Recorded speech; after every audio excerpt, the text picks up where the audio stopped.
एक दिन विवेक ने अपनी पत्नी मायरा को पहाड़ी से नीचे धक्का दे दिया क्योंकि वह अपनी गर्लफ्रेंड रूबी के साथ शादी करना चाहता था। लेकिन उसका बेटा सोनू उसे वह क्या बोलता। उसने सोच लिया था कि सोनू जब अपनी मम्मी के बारे में पूछेगा तो उसे कुछ बहाना बनाकर बहला देगा। मायरा को रास्ते से हटाने के बाद विवेक घर आ चुका था और सोनू भी थोड़ी देर के बाद स्कूल से घर आ गया। विवेक थोड़ा घबराया हुआ था और सोच रहा था कि सोनू को क्या जवाब देगा कि उसकी मम्मी कहाँ गई। लेकिन सोनू ने एक बार भी अपनी मम्मी के बारे में नहीं पूछा। विवेक सोच रहा था कि सोनू को पहले कुछ खाने पीने को दे दे, लेकिन उसने देखा कि सोनू खुद ही खाना लेकर खा रहा है, जो कि शायद उसकी मम्मी सुबह ही बनाकर रख चुकी थी। विवेक ने सोचा, चलो जब सोनू पूछेगा तब मैं उसे बता दूंगा। वैसे भी विवेक ने जब से मायरा को मारा था वह बहुत तनाव में था। उसे बहुत कमजोरी से महसूस हो रही थी और उसे ऐसा लग रहा था जैसे उसके कंधों पर कोई बहुत भारी बोझ हो। शाम को भी सोनू ने विवेक से कुछ नहीं पूछा। विवेक को अब घबराहट हो रही थी, लेकिन उसे पता था कि उसे खुद मायरा की बात सोनू के सामने नहीं करनी है। लेकिन उसे संतुष्टि थी कि चलो सोनू ने उससे मायरा के बारे में कुछ नहीं पूछ रहा। विवेक ने थोड़ी राहत की सांस ली कि चलो मायरा ने इसे ऐसा बना रखा है कि यह खुद अपना खाना पीना लेकर खा लेता है, मुझे ज्यादा टेंशन लेने की जरूरत नहीं। और सोनू ट्यूशन चला गया। विवेक भी अपनी गर्लफ्रेंड रूबी से मिलने चला गया और उससे बोला कि मैंने अपने बीच के रास्ते के कांटे को हटा दिया है। रूबी ने बोला, मैं तो इसी दिन का इंतजार कर रही थी। विवेक ने बोला, हाँ बस सोनू को उसकी माँ के बारे में कोई कहानी सुना दूं और उसे भी कन्विंस कर लूं, उसके बाद तुम मेरे घर आ जाओगी। रूबी ने बोला, ठीक है जो करना है जल्दी करो। विवेक ने बोला, हाँ अभी मैं घर जाकर सोनू को मायरा के बारे में कोई कहानी सुना दूंगा ताकि वह मायरा को भूल जाए।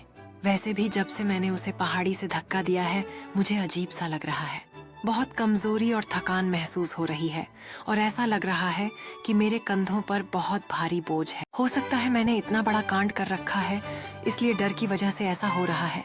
रूबी ने बोला, ठीक है अब जाओ, सोनू ट्यूशन से आ गया होगा, उसे भी तो हैंडल करना है, नहीं तो वह सब जगह हल्ला मचा देगा अगर मायरा उसे घर पर नहीं मिलेगी। विवेक ने बोला, हाँ ठीक है मैं चलता हूँ।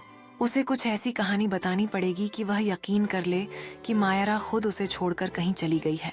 विवेक घर पहुंच चुका था, लेकिन उसके पहले सोनू घर आ चुका था क्योंकि सोनू के पास घर की एक चाबी रहती थी। विवेक ने देखा सोनू रोटी सब्जी लेकर खा रहा है। विवेक को लगा शायद मायरा ने पूरे दिन का खाना एक साथ बनाकर रख दिया होगा और सोनू बहुत ही होशियार बच्चा है, वह खुद ही अपना खाना पीना लेकर खा लेता है, मुझे तो कोई परेशानी नहीं होगी। बस अब सोनू को क्या जवाब देना है यह सोचना होगा, क्योंकि आज नहीं तो कल सोनू मायरा के बारे में पूछेगा जरूर। खैर विवेक ने भी खाना लिया और खाने बैठ गया, लेकिन विवेक को खाना कुछ ज्यादा ही कड़वा लग रहा था और विवेक ने सोनू से बोला, तू यह खराब खाना खा रहा है, शायद खाना सुबह का बना हुआ है, खराब हो गया है। सोनू ने बोला, अरे क्या बात कर रहे हो पापा, इतना टेस्टी खाना मम्मी के हाथों का बना हुआ तुम्हें खराब क्यों लगा। विवेक की आंखों में चिंता थी जब उसने सोनू से पूछा कि बीमार पड़ने वाले खाने के बारे में वो क्यों चिंतित है। सोनू ने हंसते हुए कहा, पापा ये तो मायरा का खास खाना है जो हमेशा टेस्टी होता है। विवेक की नजरें सोनू के चेहरे पर थीं, उसे यह समझ नहीं आ रहा था कि सोनू किस खेल में लगा है। क्या तुम सच में नहीं समझते कि तुम्हारी मम्मी यहाँ नहीं है? विवेक ने फिर से आशंका जताई। सोनू ने शरारती मुस्कान के साथ कहा, पापा मम्मी तो हमेशा आपके कंधे पर रहती हैं, क्या आपको ये नहीं पता? विवेक ने सिर पकड़ते हुए सोचा, ये बच्चा सचमुच क्या सोच रहा है, मुझे तो समझ में ही नहीं आ रहा। बेटा यह कोई खेल नहीं है, मम्मी वास्तव में नहीं है, विवेक ने गंभीरता से कहा। सोनू ने असमंजस में आंखें चौड़ी करते हुए कहा, लेकिन पापा फिर वो कौन है जो हमेशा आपके कंधे पर बैठी होती हैं?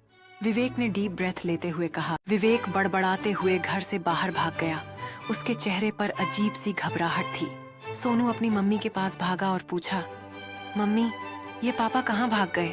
सोनू की मम्मी ने धीरे से कहा, बेटा तुम्हारे पापा का दिमाग खराब हो गया है और अब वह घर कभी नहीं आएंगे, घर में अब बस हम दोनों आराम से रहेंगे। ऐसा कहकर सोनू की मम्मी ने उसे सांत्वना देने की कोशिश की। सोनू ने उदास होकर पूछा, क्यों मम्मी?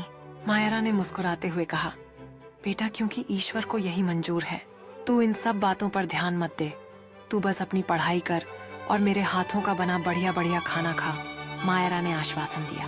मैं हर वक्त घर पर तेरा इंतजार किया करूंगी और तेरे लिए अच्छा अच्छा खाना बनाया करूंगी। मायरा ने वादा किया। तू बस अपनी पढ़ाई पर ध्यान दे, मायरा ने कहा। उसकी आवाज में दृढ़ता थी।